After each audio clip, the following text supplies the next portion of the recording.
No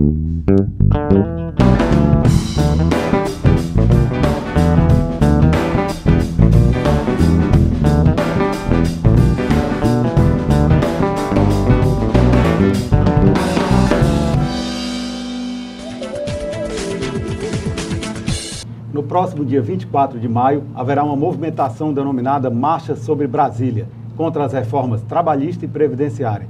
E para falar sobre o movimento, dentre outros assuntos, nós conversamos agora com o presidente da Federação Nacional dos Oficiais de Justiça do Brasil e vice-presidente nacional da Central dos Sindicatos Brasileiros, CSB, Dr. João Batista, e com o presidente do Sindicato dos Oficiais de Justiça do Estado do Ceará, Dr. Luciano Júnior. Dr. João Batista, é um prazer tê-lo aqui novamente no nosso estúdio.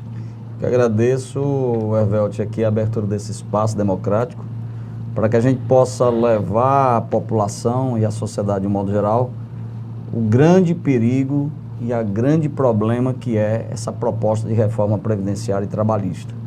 Na realidade, ela está envolvida com os processos simplesmente de acabar com os direitos dos trabalhadores, retrocedendo a antes da era Vargas. E a reforma previdenciária, na realidade, um grande compromisso de que o trabalhador morra sem se aposentar. Então, é uma caça aos direitos dos trabalhadores de uma modo geral e, por conseguinte, um desmonte do processo sindical, que representa os trabalhadores, e um retrocesso aí, antes, como eu falei, antes da era Vargas. Um verdadeiro desmonte de todos os direitos trabalhistas. O governo fala, na realidade, em flexibilização das relações de trabalho, mas isso, na verdade, o senhor entende como uma precarização? Na realidade, o que eles falam em flexibilização da relação de trabalho é retirar direito do trabalhador. Então, quando você fala que há um interesse do negociado sobre o legislado, isso o nosso presidente Antônio Neto já tem demonstrado por diversas vezes, a CSB não apoia nenhum retrocesso ao direito do trabalhador. Então, essa história de flexibilização para aumentar trabalho, na realidade, não passa de uma cortina de fumaça, cujo motivo principal é acabar com o direito trabalhista. Doutor Luciano, qual a sua percepção sobre essas reformas trabalhista e previdenciária? Hervelt, mais uma vez, o governo tentando retirar direitos, né, direitos já garantidos constitucionalmente dos trabalhadores, tanto da iniciativa privada como dos servidores públicos. E aí também, na reforma trabalhista, vem a questão da terceirização da atividade fim. Para a gente, isso é uma precarização do serviço público, né? Então, a reforma trabalhista, ela prejudica o serviço público de uma forma em geral, a reforma previdenciária prejudica os servidores públicos também, e as duas também prejudicando os servidores seletistas. Doutor João, está programado aí para o próximo dia 24 de maio uma grande movimentação em Brasília. Na verdade, vocês pretendem demonstrar a insatisfação com essas reformas, é isso? Nós queremos levar ao Congresso Nacional e aos políticos de um modo geral que o que está sendo gestado, a sociedade não aceita.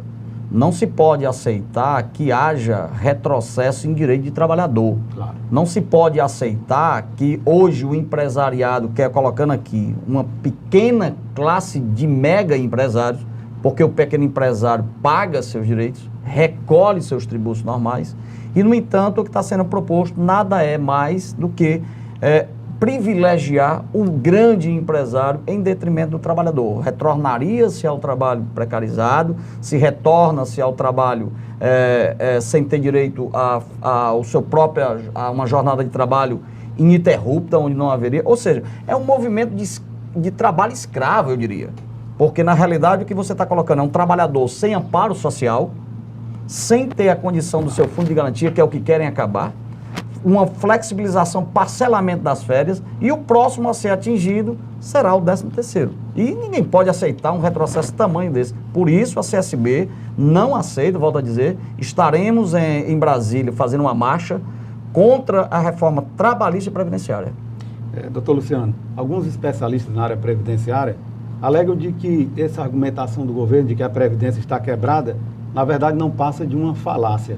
O senhor concorda com essa afirmação? Existiriam outras formas de equalizar esse problema? Sim, Hervelt, concordamos.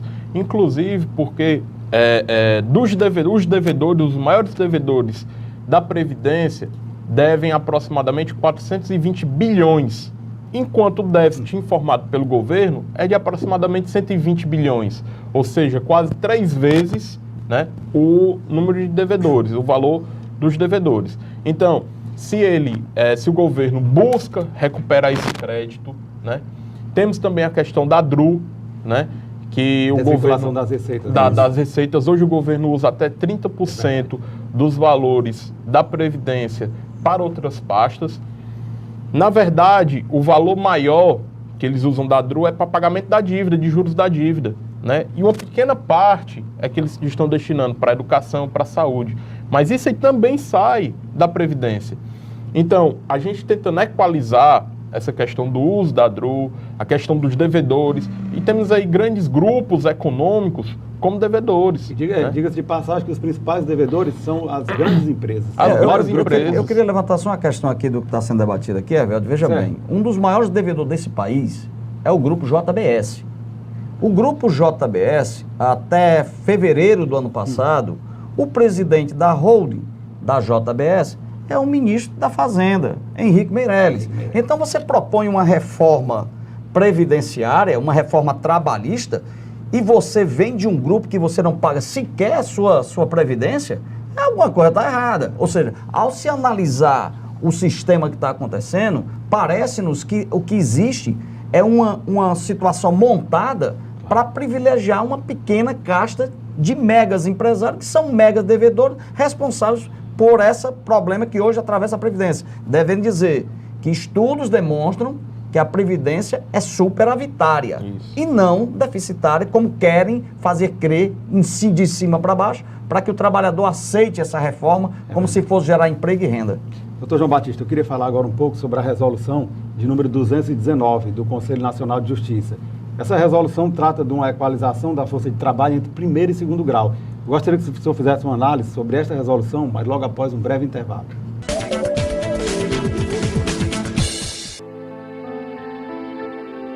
A cada 2 minutos, 5 mulheres são agredidas no Brasil. E de cada 100 mulheres assassinadas, 70 foram mortas por seus companheiros ou ex-companheiros. Mamãe! Violência contra a mulher é crime. Denuncie. O Ministério Público quer ajudar você. Ligue 180. Procure a Promotoria de Justiça mais próxima.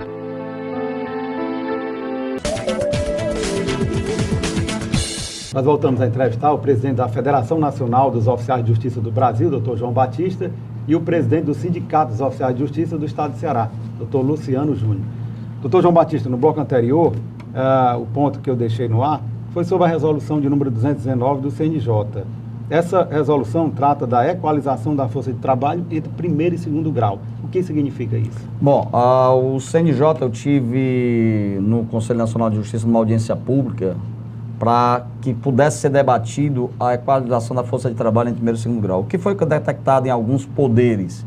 Que havia uma concentração no segundo grau. Muitas vezes pessoas prestavam concurso para uma determinada região e vinham para a capital e aí ficavam nos seus gabinetes. Nada justo que se faça uma redistribuição de trabalho. Entretanto, essa resolução 219, que trata da equalização entre a força do primeiro e segundo grau, aplica única e exclusivamente modelos matemáticos. Você não pode querer que se aplique um modelo matemático, levando em consideração apenas o número de mandados cumpridos, sem se levar em conta o número de diligências, por exemplo, cumprindo o mesmo mandato. Nós temos denúncias no Brasil inteiro que em alguns mandatos sai com 10 citações, 10 atos para serem praticados. No entanto, na hora de fazer a mensuração da força de trabalho, coloca isso como um só mandato. Então você imagina, por exemplo, um mandado de reintegração de posse de uma fazenda no Planalto do Paranapanema, em São Paulo. Você vai lá, leva 15, 20 dias para cumprir o mandato. No entanto, quando você vai mensurar isso aí, lá está como um mandado. E no final você diz, não, esse oficial está cumprindo poucos mandados. Mas a complexidade do cumprimento do mandado e o número de ações praticadas, números de citações, notificação dentro do mesmo mandado, não estão levando em consideração. E aplica-se única e exclusivamente um modelo matemático. Se isso fosse utilizado para os trabalhadores internos, é uma coisa. Mas querer mensurar isso de forma para o oficial de justiça, totalmente errado. A federação já está se manifestando junto à Brasília no Conselho Nacional de Justiça para nós nos movimentarmos no sentido de discutirmos e reformar essa resolução. Doutor Luciano, qual a sua análise sobre esta resolução?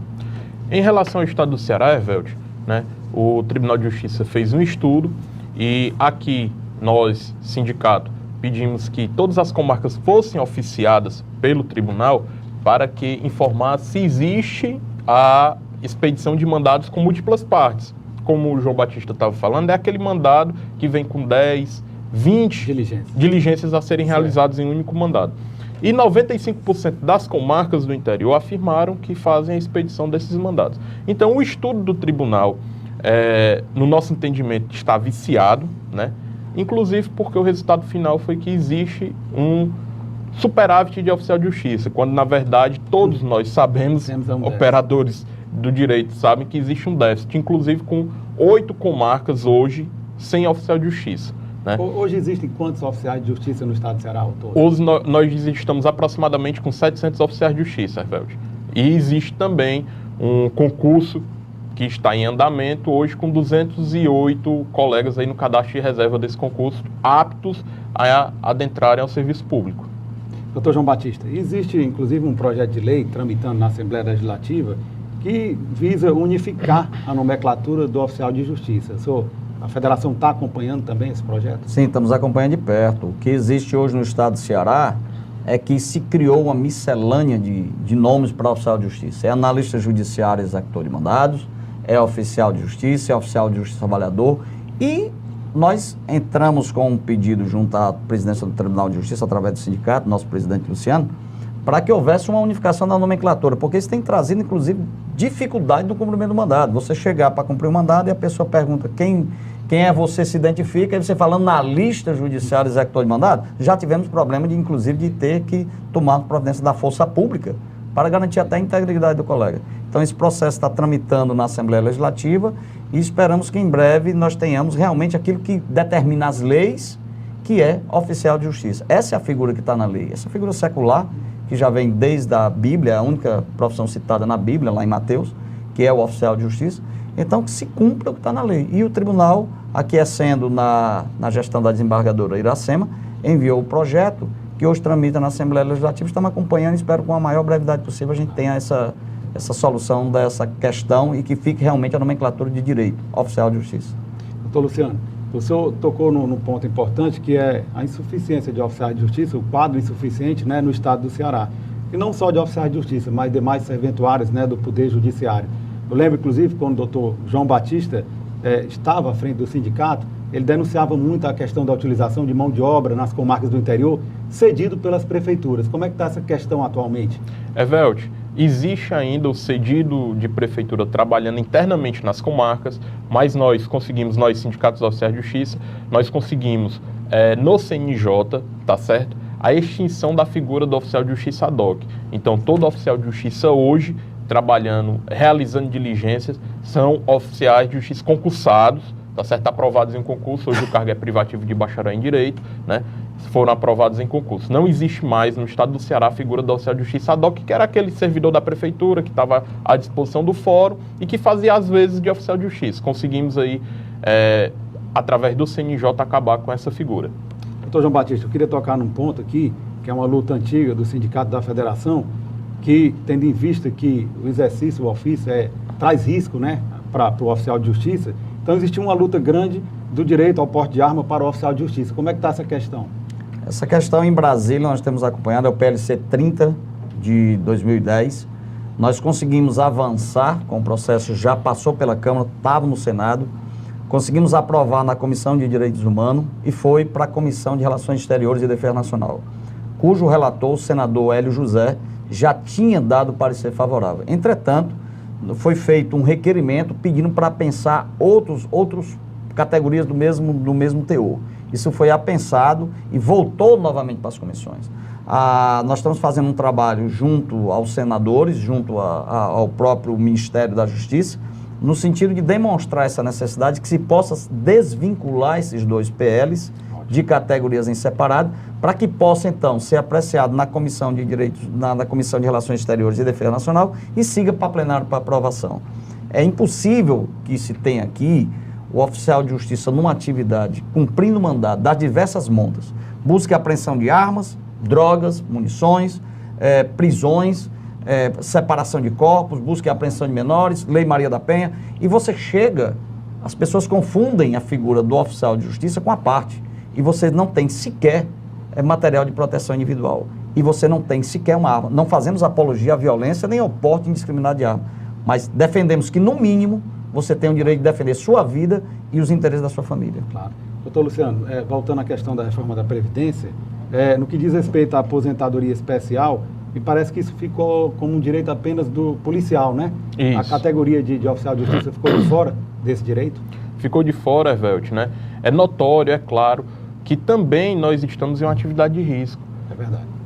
Todos sabem aí que as notificações, as intimações, as citações para o traficante, para o homicida, para o sequestrador, tudo quem faz é o oficial de justiça. O oficial de justiça vai à residência sozinho, né? O Tribunal de Justiça hoje do Estado do Ceará não disponibiliza um único equipamento de proteção individual, o oficial não tem colete à prova de balas, não tem nada. Você vai para uma reintegração de posse, como nós tivemos agora recentemente, uma grande ali próximo ao aeroporto, e aí tinham 150 homens do batalhão de choque com colete à prova de balas, com capacete, e o oficial de justiça só com a caneta e com o papel, né?